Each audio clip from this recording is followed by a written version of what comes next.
Je l'ai déjà dit à plusieurs reprises, méfions-nous des explications et des demandes d'explications.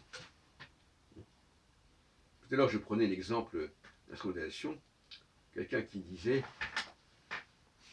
vous dites que cette chaise est en bois, mais ce bois, est-ce qu'il avait vocation à servir de chaise? Non. Donc finalement, cette chaise, elle n'existe pas. Elle n'a pas de légitimité. Voilà le genre de sophisme qu'on peut entendre sous des formes diverses. L'explication.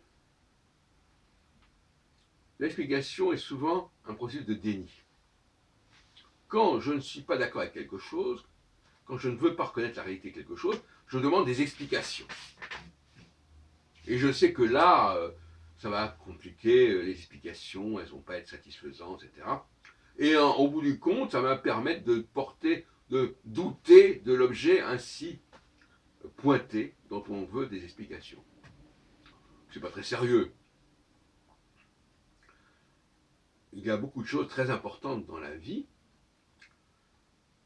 qui sont de l'ordre de l'observation et qui permettent de faire ce qu'on appelle un processus d'induction,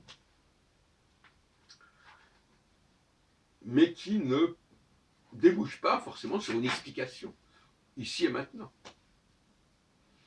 Si on devait se limiter aux choses qu'on sait expliquer, on n'irait pas très loin.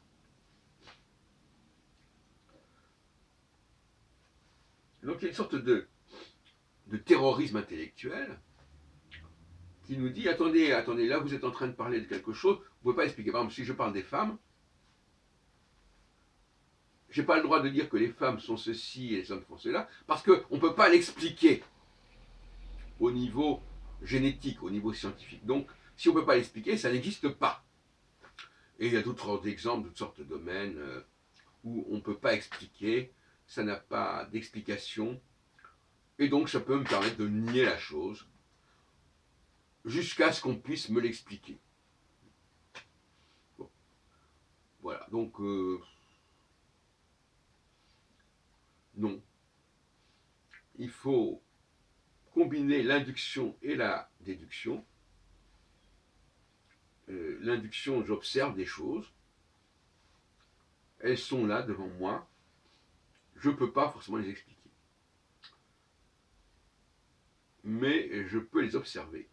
Et inversement, la déduction, j'ai des idées générales, philosophiques sur les choses, et je veux que ce que je vois dans le réel corresponde à ces idées générales.